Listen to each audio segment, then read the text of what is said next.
Estamos muito alegres, dando continuidade às mensagens do resumo do alimento diário. Nós estamos cujo tema geral é os ministros da nova aliança. O volume atual é a igreja dos primogênitos, e estamos na mensagem 4, que tem como o título são estes que o Pai procura. A leitura bíblica, irmãos, eu queria deixar com vocês, é João, capítulo 4, versículo 24, capítulo 17, versículo 6, versículo 12 e versículos 20 a 21. Senhor Jesus, primeiramente, amados, nós vimos que o Senhor, Ele quer incluir-nos na sua comunhão, nessa comunhão que é maravilhosa.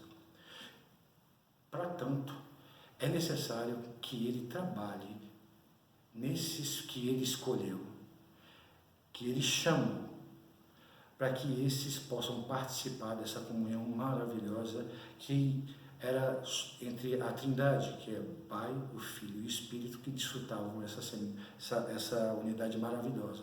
E o Senhor está nos chamando para essa unidade. Mas, para tanto, Ele precisa de ministros adequados. Ele precisa gerar, ele precisa produzir primogênitos, ou seja, ele precisa produzir filhos maduros para que ele possa introduzir nessa comunhão maravilhosa. Mas como é que se dá esse processo? Quem são os ministros da nova aliança? Como é composta essa igreja dos primogênitos? Ela é composta de filhos de Deus, chamados, com muitas falhas. Esses filhos de Deus são introduzidos nessa esfera que é de aperfeiçoamento, que é a vida da igreja. E eles são cheios de falhas, que é totalmente contrário ao conceito que nós temos. Para que nós possamos fazer alguma obra, nós procuramos os mais capazes. Deus não é assim. Se dependesse da capacidade, toda a humanidade seria inapta. Não poderia alcançar essa participação, ou podia ter parte nessa obra. Mas esses ministros cheios de falhas, eles têm algo em comum, além das falhas. Eles têm um coração que se arrepende. Eles têm um coração receptivo à palavra de Deus. Eles têm um coração que aceita o trabalhar de Deus. Eles entendem que não são perfeitos, e entendem que eles precisam ser trabalhados por Deus. Essa é a característica de um ministro da nova aliança. Essa é a característica da igreja dos primogênitos. E nós temos, amados, pelo menos 3 exemplos que eu queria frisar aqui, na palavra, de ministros da nova aliança que são exemplos para nós. Pedro, João e Paulo. Senhor Jesus, esses exemplos são encorajadores para nós, porque nós percebemos em passagens da Escritura que Pedro falhou, e falhou muito. João falhou, e falhou muito.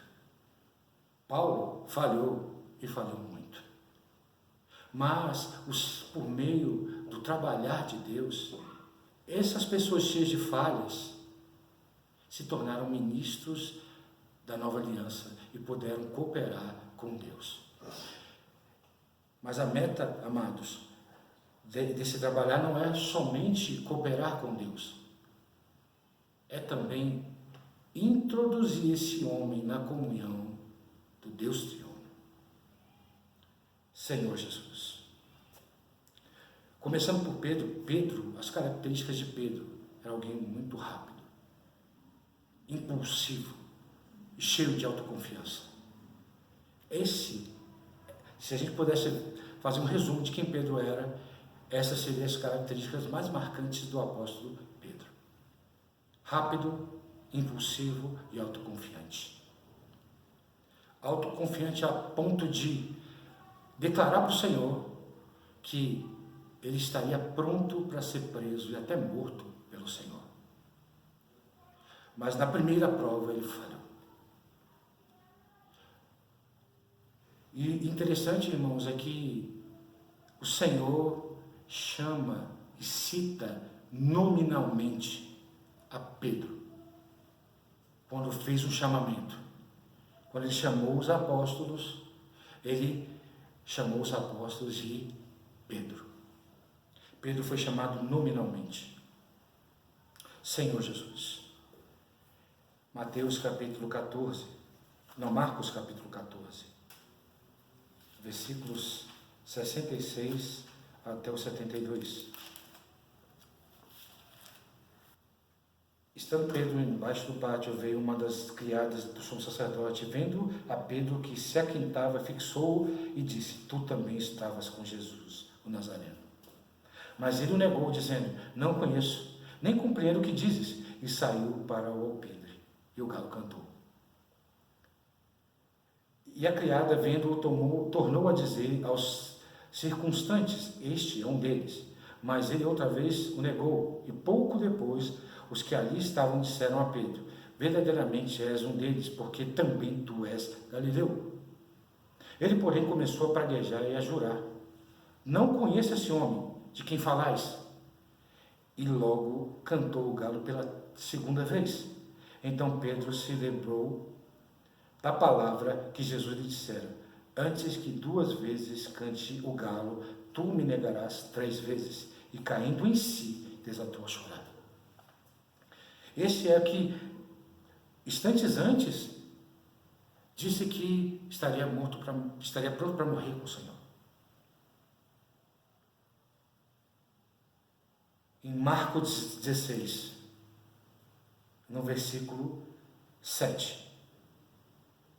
Mas, esse é o falar do Senhor: Mas, ide, dizei a seus discípulos e a Pedro, que ele vai adiante de vós para Galiléia, lá os vereis, como ele vos disse.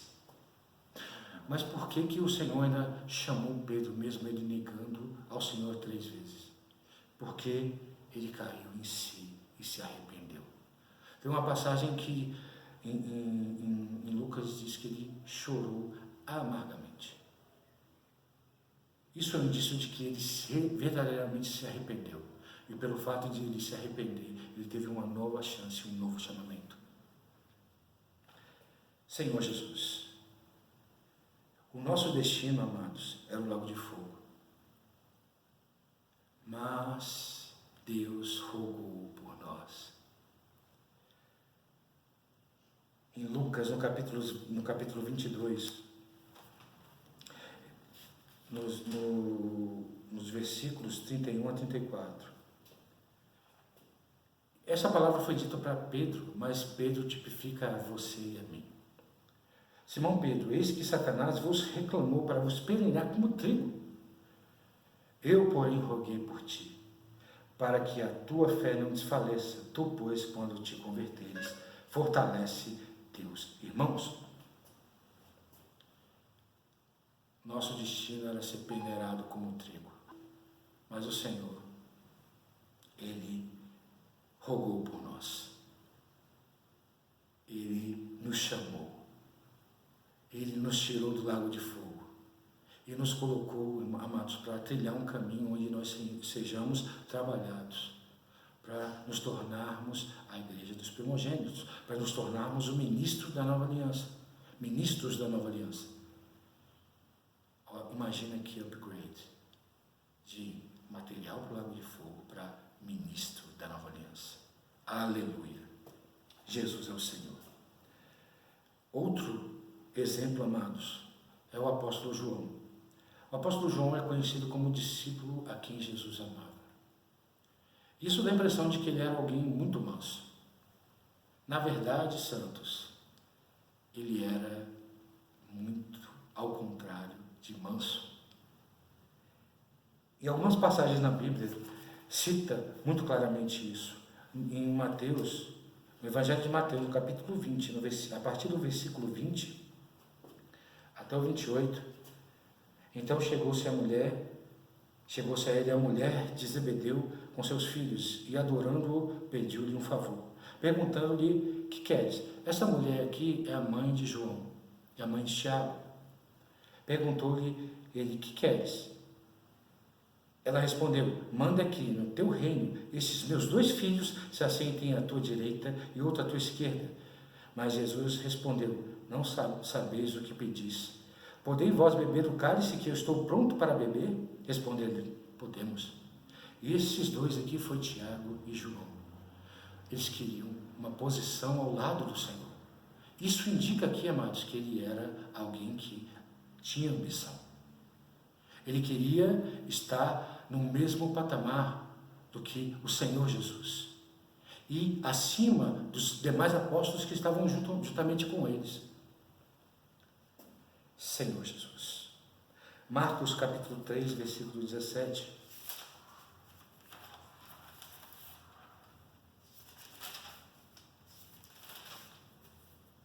Tiago, filho de Zebedeu, e João, seu irmão, os quais deu o nome de Boanerges, que quer dizer filhos do trovão. Porque o Senhor apelidou João de filho de trovão? Muito provavelmente pela sua forma impetuosa de ser.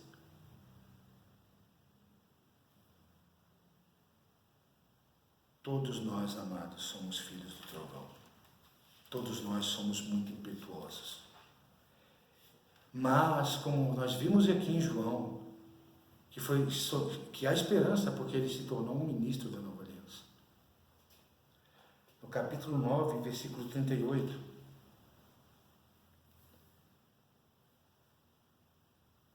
disse-lhe João: mestre, vimos um homem que em teu nome expelia demônios, o qual não nos segue. E nós lo proibimos, porque não seguia conosco. E o Senhor o repreendeu. Mas Jesus respondeu: não lhe proibais, porque ninguém há quem faça milagre em meu nome, logo a seguir possa falar mal de mim. Pois quem não é contra nós, é por nós. Então, mais uma característica que João, ele era alguém ciumento. Senhor Jesus. Lucas capítulo 9, versículos de 54 a 56.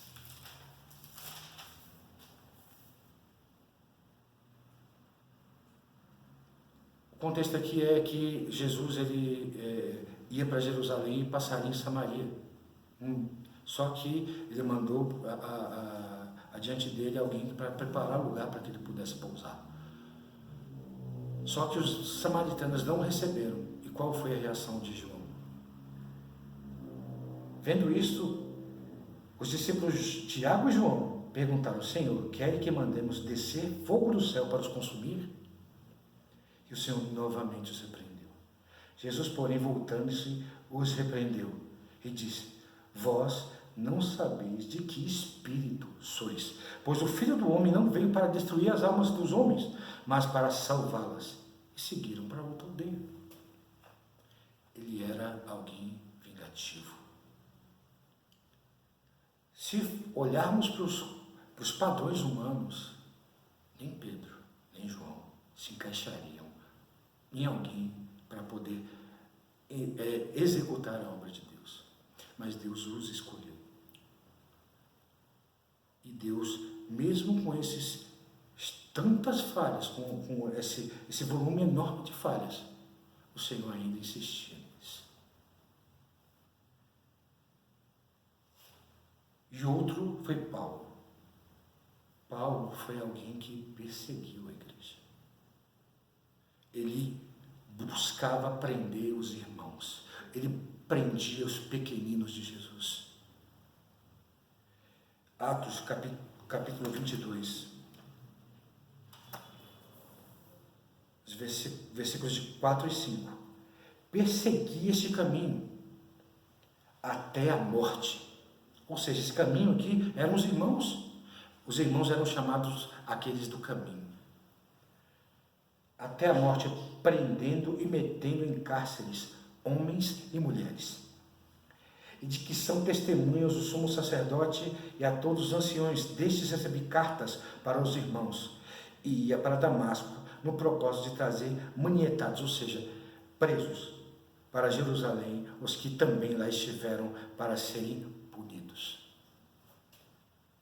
Como alguém que perseguiu os pequeninos de Jesus podia ser habilitado para fazer parte desse ministério, para compor a igreja dos primogênitos, para ser um ministro da nova aliança.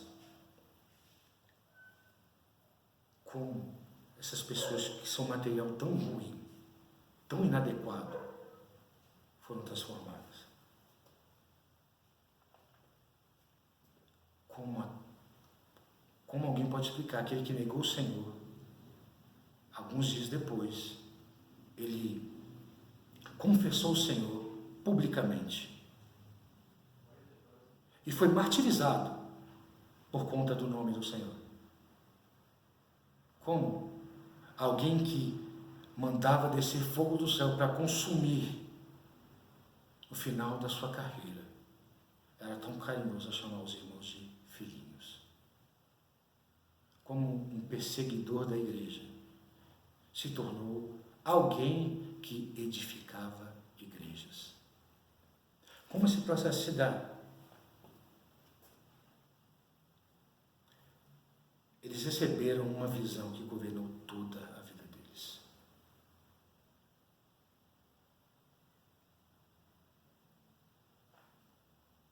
Senhor Jesus. Mateus 17, versículos 1 e 2. Lá conta a história da transfiguração do Senhor Jesus. Quem estava lá? Estava Pedro, Tiago e João. A visão de Jesus glorificado governou a vida deles. Ao ponto de, em face da morte, Pedro e Tiago, que foram martirizados, não negaram o Senhor. Porque essa visão governou eles. Outra visão que governou Paulo, quando ele estava a caminho de Damasco,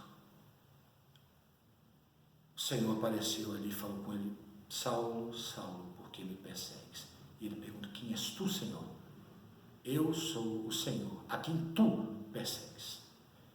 Essa visão fez com que ele ficasse 3 dias de jejum, considerando, orando e jejuando. Ficou 3 dias sem comer nada. E considerando tudo que ele tinha feito, como ele perseguia, como ele metia no cárcere os irmãos. E ele estava, por fim, perseguindo o Senhor. Essa visão governou a vida de Paulo, que até anteriormente era Saulo. A visão do Cristo glorificado governou a vida, o viver de João, Pedro e Tiago. João, ele perdeu um irmão, mas isso não fez com que ele saísse do caminho. O primeiro a ser martirizado, o primeiro apóstolo a ser martirizado foi Tiago, que era irmão de João. Ele perdeu um irmão, mas ele continuou, porque essa visão governou a vida dele. Senhor Jesus. E essa transformação, amados, ela se desenvolve através do processo de santificação, justificação, transformação e conformação. Como? Por meio de uma transformação metabólica. Ou seja, por meio do comer, por meio do receber a vida de Deus, e receber Deus para dentro deles, tudo aquilo que lhes faltava lhes era acrescentado. Aquelas falhas que nós apontamos aqui, elas eram supridas por meio do infundir da vida de Deus em cada um deles.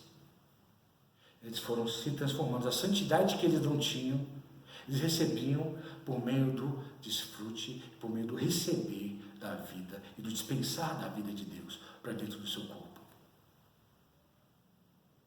E eles estavam debaixo desse fluir. E tudo aquilo que eles não tinham, o Senhor ia acrescentando. E aquilo que eles tinham, que era contrário ao Senhor, ia sendo eliminado. Senhor Jesus Cristo. Pelo fato de, e pela prática de comer e tomar o Senhor como seu alimento, a sua fonte de vida. João 6,35. Senhor Jesus. João 6, versículo 35.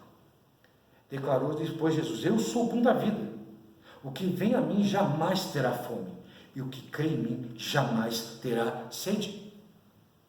Então, tudo aquilo que lhes faltava, por meio de ir até o Senhor e tomar Ele como fonte de vida, lhes eram acrescentados. E isso capacitava esses ministros falhos a fazerem a obra de Deus. Senhor Jesus. Eles permaneceram, mesmo que o discurso seja duro. No mesmo capítulo, nos versículos 60 a 68,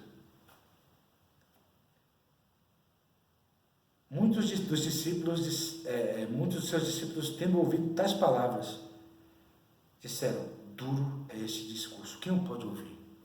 E o Senhor pergunta para eles: e vocês? Vocês não querem ir junto com os outros, não? A partir do versículo 66, à vista disso, muitos dos seus discípulos o abandonaram e já não andavam com ele. Então perguntou Jesus aos 12: porventura quereis também vós retirar-vos? Olha só o que Pedro disse. Respondeu-lhe Simão Pedro: Senhor, para quem iremos? Só tu. Só tu. Não, tu tens as palavras da vida eterna. Amados, independentemente de quão duro seja o discurso para nós, se nós permanecermos, nós nos tornaremos os ministros da nova aliança.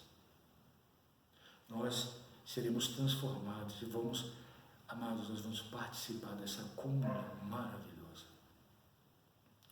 Mas eu preciso permanecer. Mesmo tendo um espinho na carne. A referência aqui é 2 Coríntios, capítulo 12, versículos 7 a 10. Mesmo tendo um mensageiro de Satanás esbofeteando a Paulo, ele permaneceu. O segredo, amados, é permanecer. Nós vamos cair. Vai ter discurso duro para mim e para você. Mas, amados, nada pode nos separar do Senhor. Seja discurso duro, seja a nossa incapacidade de olharmos para nós mesmos e nos vermos incapazes. Mas se nós buscarmos o Senhor é que capacita.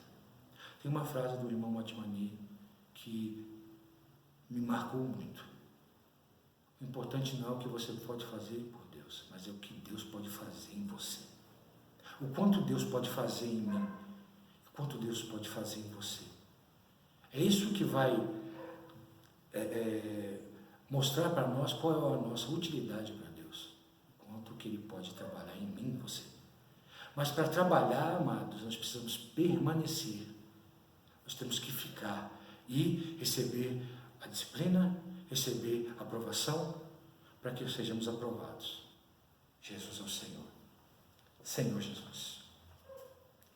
Tudo, amados, que nós precisamos, tudo, está no Espírito. Você precisa de santidade? Está no Espírito. Você precisa de longanimidade? Está no Espírito. Você precisa de amor? Está no Espírito. Tudo isso está no Espírito. Senhor Jesus. Oh Senhor Jesus Cristo. E para ilustrar isso, amados, em Deuteronômio, no capítulo 8, no versículo 7, é descrita ali a boa terra de Canaã. E ali, quando ele descreve Deuteronômio 8, versículo 7. Porque o Senhor teu Deus te faz entrar numa boa terra, terra de ribeiros de águas, de fontes de mananciais profundos que saem dos vales e das montanhas. E o engraçado aqui é que a ordem aqui é inversa, vem do ribeiro, fonte e manancial profundo. Por quê? Porque os ribeiros é aquilo que a gente tem acesso. A fonte é que dá aquilo que o manancial profundo tem para os ribeiros. Ou seja, tudo o que tem no manancial profundo, nós temos acesso por meio dos ribeiros. Aleluia. Por meio do Espírito, nós temos acesso a tudo aquilo que o Pai tem e realizou. Isso não é uma notícia maravilhosa, amados? Você pode receber tudo aquilo que Deus tem por meio do Espírito, por meio dos ribeiros, que foi lá e alcançou a mim e alcançou a você. Para quê? Para te dar aquilo que o manancial profundo nós não temos acesso. Jesus é o Senhor. Ó Senhor Jesus. Senhor Jesus. O Senhor, Ele afirmou que o ministério de João permaneceria até a sua volta. Por quê? Porque, amados, o ministério de João é tão importante, porque ele é tipificado como o ministério do Espírito da vida. E tudo que nós necessitamos, santos, é do Espírito e da vida. Toda obra que nós fizermos para Deus, ela precisa ser realizada no Espírito. Toda obra fora do Espírito é madeira, feno e palha. Não tem valor nenhum. Não será aceita pelo Senhor. Mas toda obra que é realizada no Espírito, amados, essa obra, ela tem peso eterno. Senhor Jesus. O ministério de João é muito profundo. A essência do ministério de João é nos chamar para uma vida espiritual. É nos chamar para um viver no Espírito. Para que possamos contatar o Senhor, que é Espírito. E sermos direcionados pelo Senhor, que é Espírito. Essa é a essência do ministério de João. É nos levar para o Espírito. Senhor Jesus. Quem são aqueles que o Pai procura? João capítulo 4, versículo 23 e 24. Mas vem a hora, e já chegou, em que os verdadeiros adoradores adorarão o Pai em espírito e em verdade. Por quê? Porque são estes que o Pai procura para seus adoradores. Deus é espírito. E importa que os seus adoradores o adorem em espírito e em verdade. Amados irmãos, quem é aquele que Deus procura? Deus procura homens e mulheres espirituais. E que são homens e mulheres espirituais? São aqueles que usam o seu espírito humano para contatar Deus, que é espírito. A nossa adoração a Deus e o nosso culto a Deus, ele tem que se iniciar no nosso espírito. Do nosso espírito, ele transborda para as demais partes do nosso ser. Mas tudo, amados, precisa se iniciar no espírito. A quem Deus está chamando? Chamando os espirituais. Senhor Jesus. Ó Senhor Jesus. E o Senhor, Ele está nos chamando para uma comunhão íntima com Ele. No capítulo 17 de João, Olha o desejo do Senhor aqui. Versículo 21. A fim de que todos sejam um, e como és tu, ó Pai, em mim, e eu em ti, também sejam eles em nós, para que o mundo creia que tu me enviaste. Qual é o desejo de Deus aqui? O Senhor, na sua oração sacerdotal, ele estava orando para que nós sejamos um com Ele e um com o Pai. Ele abriu essa porta para que você e eu possamos desfrutar dessa comunhão maravilhosa. Para que nós possamos participar de tudo aquilo que Deus é. Senhor Jesus. No versículo 26 do mesmo capítulo 17. Eu lhes fiz conhecer o teu nome, e ainda o farei conhecer, a fim de que o amor com que me amaste esteja neles, e eu neles esteja. O Senhor quer que o amor que está no Pai esteja em quem? Esteja em você, esteja em mim.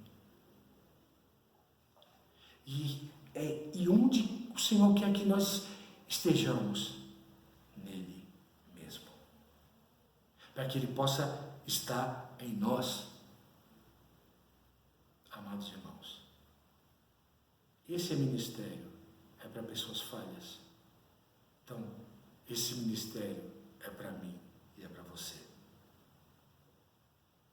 Se nós permanecemos no Senhor e permitamos que Ele trabalhe em nós, amados irmãos, nós nos tornaremos os ministros da nova aliança. Nós nos tornaremos os primogênitos, aqueles que têm a porção dobrada da terra, tem a realeza e tem o sacerdócio. É isso que o Senhor está dando para nós, dando galardão para nós, é esse. A porção dobrada da terra, a realeza e o sacerdócio. O Senhor tem chamado você e a mim. Jesus é o Senhor. Amados, não se esqueçam de se inscrever no canal. Deixa o seu joinha aí, deixa um like. Jesus é o Senhor.